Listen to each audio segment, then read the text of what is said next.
There comes a point in your life when you realize that being nice isn't shielding you anymore. It's costing you respect. It's draining your time. And slowly, it's costing you you. You can feel something inside you shifting. That's the part that scares you. You know exactly what I mean. That split second before you're about to tell the truth. And something inside clamps down when you clearly see what needs to happen, but you choose the comfortable option again.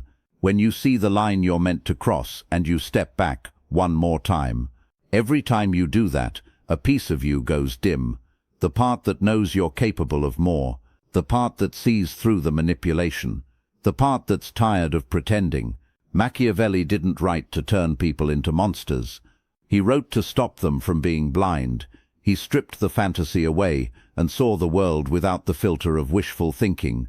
He knew power is not handed to those who wait politely. It's taken by those who understand the game and play it without apology. This video is about crossing that invisible line, the one most people notice but never step over. It's about the version of you standing on the other side, the one you think about late at night, the one who doesn't fold, the one who doesn't explain, the one who just moves. You're afraid of that version of yourself, and we're going to look that fear in the face. Before we go deeper, type this in the comments: I choose myself first. Number 1. Your mind has already crossed the line. How many arguments have you won in your head that never happened? How many times have you replayed conversations where you finally said what needed to be said? How many situations have you mentally walked through with perfect strength, only to freeze when the real moment arrived? You constantly rehearse being strong. You picture yourself being direct, calm, unshakable. You imagine drawing hard lines that people respect. You see yourself moving with certainty instead of hesitation. But when reality shows up, you stall. In your mind, you say no. Out loud, you say maybe. In your thoughts, you walk away. In real life, you start over-explaining. You imagine standing your ground. In practice, you compromise again. That gap between what you rehearse and what you do, that's where your fear lives. Machiavelli understood that thinking like a powerful person means nothing if your actions never match. Strategy without execution is just daydreaming. Here's what's really going on. Your mind has already stepped over that line. You've already become that stronger version of yourself in your head. You know how it would look. You know how it would feel.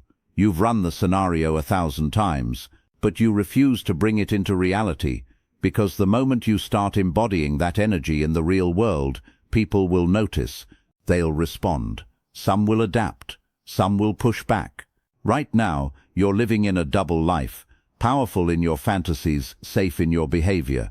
You get mental satisfaction with zero real-world consequences. That's not power. That's rehearsal without performance. Your thoughts are ahead of your actions. You've already moved, privately. You just haven't let anyone else see it. And every time you play strong in your mind but act small in your life, you reinforce the message: I'm not ready, maybe later, maybe next time. The truth is, the gap between who you imagine and who you are isn't that big. It's just visible.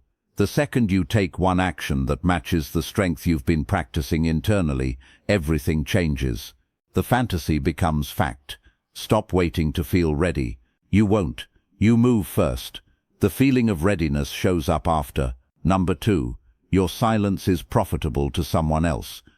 There are people around you who need you to stay exactly as you are, not because they love you that deeply, but because the current version of you is useful to them. They benefit from your predictability, your constant flexibility, your habit of putting yourself second, your silence when you should speak. They're not necessarily scheming consciously, but over time, they've built their comfort around your compliance. Machiavelli saw this pattern everywhere. Power structures rely on keeping certain people in fixed positions. Systems start shaking when just one person breaks pattern. Your life works the same way, quietly. The friend who only calls when they need a favor, they depend on you always being available. The partner, boss, or relative who makes decisions for you, they benefit from you doubting your own judgment. The one who regularly dismisses your ideas, they benefit from you questioning your own voice. When you begin to change, all of these dynamics shift. The people who were comfortable in the old structure feel unsettled in the new one. Your growth disrupts their stability, not because you attacked them, but because your evolution forces them to change, and most people hate adjusting. This is where most people retreat. They feel the friction and assume they're doing something wrong. They think, am I being selfish? Am I hurting people by changing? Maybe I should just go back to the old me. Machiavelli would tell you, you're not afraid of growth. You're afraid of conflict. You're afraid of pushback, questions, being accused of changing. That fear is real. Conflict is uncomfortable. Being misunderstood stings, but shrinking yourself just to avoid that pain, that's choosing their comfort over your life. Every time you make yourself smaller to keep peace, you give away another part of yourself. Growth always has a cost. It costs old patterns. It costs roles based on you being weaker. It costs the approval of people who only liked you because you didn't challenge them. But what you gain is yourself, the version that's been buried under all that pleasing. If you're holding back out of fear of how others might react, remember, their discomfort belongs to them. Their adjustment is their job. Your evolution is yours. Type this: my growth matters most. Number 3. A single move can reshape everything. You can consume power content forever. Read the books, watch the videos, understand every concept. But power doesn't exist in theory. Power exists when it's visible. Machiavelli didn't write about hypothetical moves. He wrote about actions people could actually see, because if no one ever witnesses your boundaries, your decisions, your courage, your power is still hidden. The same is true for you. You can know your value, know your limits, know what needs to change. But if you never act on that knowledge, nothing around you changes. Most people are stuck here. They build courage in private. They journal, visualize, understand everything logically. But when the real moment appears, they delay. They tell themselves, just a bit more time. I'm not quite ready yet. Tomorrow. Then months pass. Same life, same patterns. Here's the truth. Power starts with one concrete, visible move. Not a total reinvention, not a full overhaul. Just one move. One boundary you state and don't back down from. One time you don't chase or over-explain. One moment where you walk away without giving a speech. One decision where you choose yourself in front of other people. That's enough to tip everything. Once you take that step, you can't untake it. You can't pretend you're the same person who used to stay silent. You've shown the world and yourself what you're capable of. This is why hesitation feels so safe. As long as you don't act, you always have the escape route. You can always say, I could have said something, I almost did it. But once you actually step into your power in public, you cross a threshold. There's no more half in, half out. That's scary, but it's also freeing, because the fear you've been carrying wasn't really about the outcome. It was about the decision, about not knowing if you'd ever actually do it. Once you do, the unknown disappears. Yes, the first move is brutal. Your heart will pound. Your mind will flood your body with warnings. Every instinct will scream, go back, push through anyway. The first time is the hardest. The second time is easier. By the third or fourth, it starts feeling like you. You'll realize that the person you were so afraid of becoming isn't dangerous. They're just someone who finally values themselves. Stop waiting for the perfect moment. You act, and that creates the moment. Number 4. Being firm is not the same as being cruel. This is where many people freeze. They equate being more assertive, direct, self-honoring with becoming cold or heartless. They think, if I become strong, I'll become mean. So because they don't want to be cruel, they stay weak. Let's be clear, that's a false choice. Machiavelli's name became synonymous with ruthlessness. People accused him of teaching manipulation, scheming, cold strategy. What they miss is this. He wasn't celebrating cruelty. He was teaching control. He taught how to separate emotion from decision, how to act based on necessity instead of comfort, how to do what's required, not just what feels good. That's not heartlessness. That's clarity. You can be kind and still set boundaries. You can care deeply and still say no. You can respect someone and still remove them from your space if they're draining you. Strength isn't killing your feelings. It's refusing to let feelings run your life. Picture this. Someone keeps stepping over your boundaries. They waste your time, ignore your needs, take advantage of your generosity. If you're emotionally reactive, you'll either explode and say things you regret, or swallow it and build quiet resentment. In both cases, your emotions are driving. If you're strong and clear, you handle it differently, you address it calmly, you set a line, you follow through if it's crossed again. That's not cruelty, that's self-respect. When you stop allowing people to take advantage, some will call you cold. When you stop over-explaining, they'll accuse you of changing. When you finally start choosing yourself, they'll say you're selfish. That's not truth, that's their discomfort. You were conditioned to believe firmness = meanness, standards = harshness. Those beliefs exist to keep you easy to manage. Real strength is knowing the difference between being harsh and being clear, being unkind and being honest. Machiavelli said a leader should be both loved and feared, and if forced to choose, fear is more reliable. That isn't a call to be a tyrant, it's a warning. Don't let your need to be liked strip away your authority. Not everyone deserves access to you. Your time, energy, focus, emotional bandwidth are valuable resources. You decide who gets them. That isn't selfish, that's intelligent. If someone drains you, distance is allowed. If someone disrespects you repeatedly, removal is allowed. Doing that doesn't make you a villain. It makes you an adult who honors themselves. You won't lose your warmth by setting boundaries. You'll finally be able to share it where it's appreciated. Strength and kindness aren't enemies, they're partners. You can be warm and still have limits, generous and still protect your peace. Type this. Strength protects my peace. Number 5. When you rise, certain comforts die. This part hurts, but you need to hear it.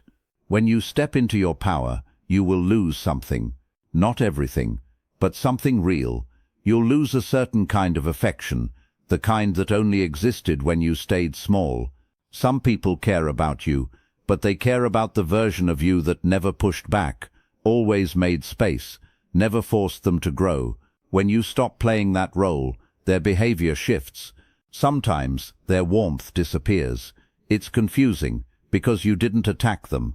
You just started respecting yourself.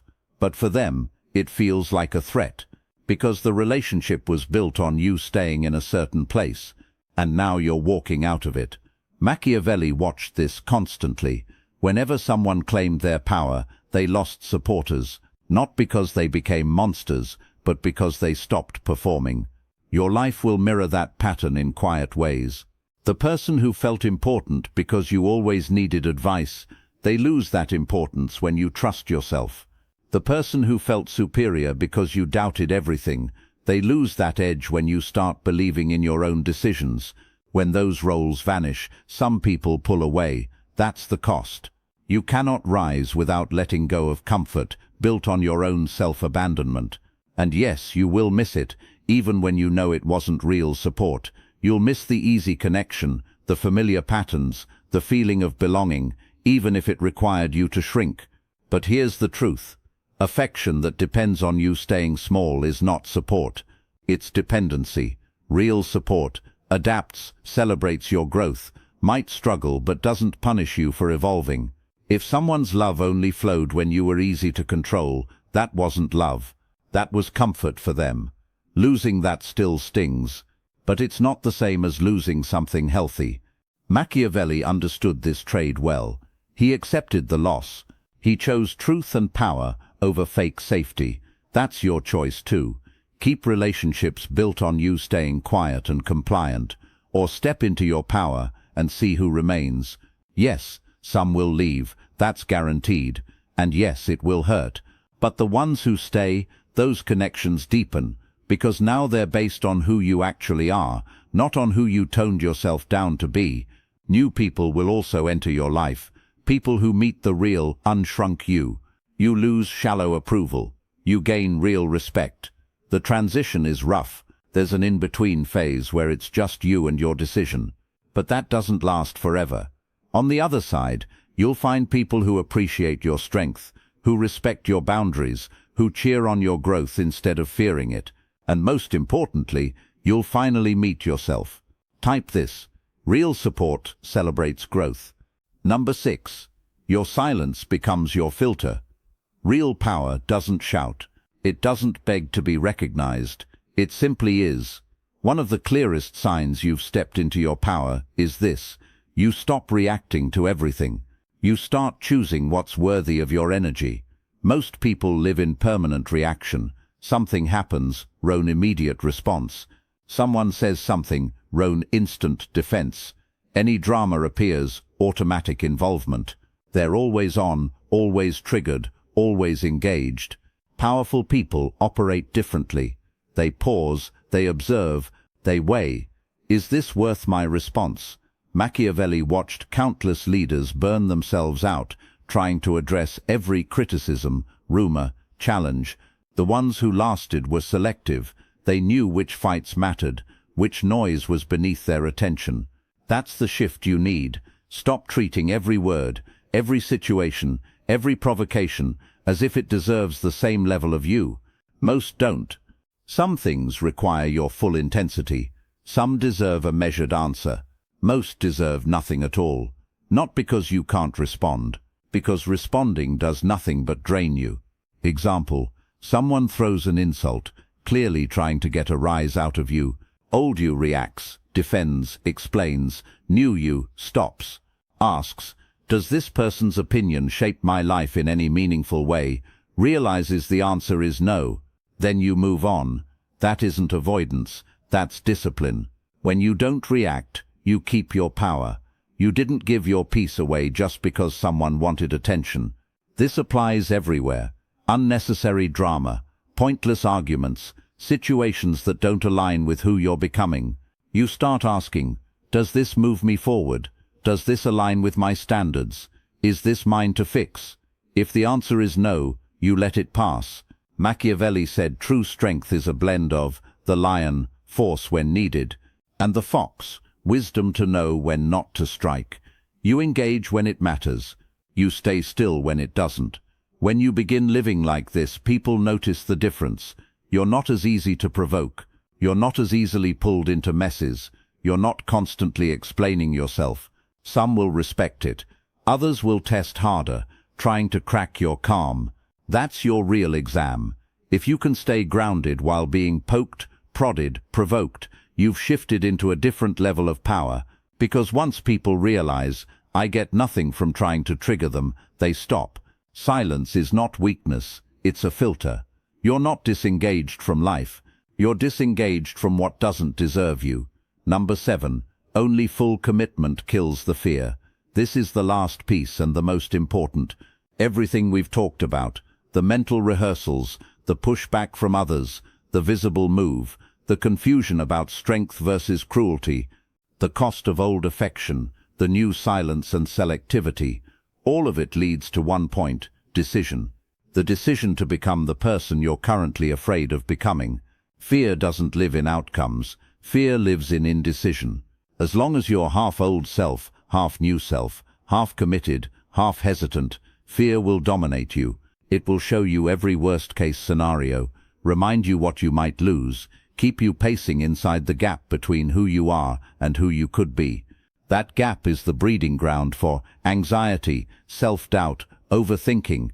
You're not fully anchored in either identity, you're floating. Machiavelli valued clarity of identity.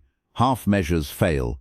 If you try to maintain both versions of yourself at once, you'll feel torn and unstable. But the moment you fully decide, I am this new version now, the fear loosens its grip. Not because all risk disappears, but because the question disappears. You're no longer wondering, will I do it? Should I change? Is it time? You've done it. You've chosen. Once you commit, your inner conflict quiets. You stop arguing with yourself. You stop second-guessing every move. You become more steady, focused, calm. Not because life got easier, but because you stopped being split. People think they're afraid of the potential consequences. What if I lose people? What if it changes everything? In reality, what you're most afraid of is the moment you finally stop negotiating with yourself. The instant you stop dipping your toe in and actually step through. Yes, that moment is intense. It feels like a door closing behind you, but it also feels like a door opening in front of you. After that, you don't have to decide every day. You just live out the decision. Machiavelli would tell you, better to act boldly and risk failure than stay timid and live in what-ifs. Even if stepping into your power is messy at first, at least you'll know you can adjust from real experience. If you never commit, you'll spend your life haunted by, I could have, what if? So here's what you do. Stop hovering in the middle. Stop half committing. Stop trying to change. Commit. Decide. I am this stronger version now. Then act like it. Set the boundary. Make the move. Walk away. Speak up. Choose yourself. Do it once. Do it fully. Don't look back. The fear starts dying the moment you stop negotiating. Half change creates anxiety. Full commitment creates peace. So ask yourself, are you going to keep living on the edge of the line, imagining who you could be? Or are you going to step over it and finally meet them? Type this: I commit fully now. You're afraid of this transformation because it ends negotiation. No more extra chances for people who don't deserve them. Long explanations to people who don't listen. Shrinking yourself for anyone's comfort. The version of you you're afraid to become is simply the one who finally chooses themselves. And once you do, there's no going back. You can't unknow your worth. You can't unknow your power. You can't unsee how small you were playing. That door closes, and it's meant to. On the other side is the you that's been waiting. The one who doesn't apologize for existing. The one who moves with intention, not fear. The one who understands that real power is not about controlling others. It's about refusing to be controlled. Machiavelli didn't write fairy tales. He wrote about reality. And the reality is, you've been shrinking because it felt safe. But it's not safety anymore. It's limitation. Deep down you know that. That's why this hits. That's why you feel both fear and recognition, because you're close. You're right at the edge. All that's left to do is step. Not because you'll be perfect on the other side. Not because you'll never doubt again. But because you're done abandoning yourself. If this spoke to you, hit like right now. Share it with someone who's standing on the same edge. And subscribe, because we're just beginning these truth-driven conversations. Drop your affirmation in the comments. Tell me which part hit hardest. You've got this. Now go prove it.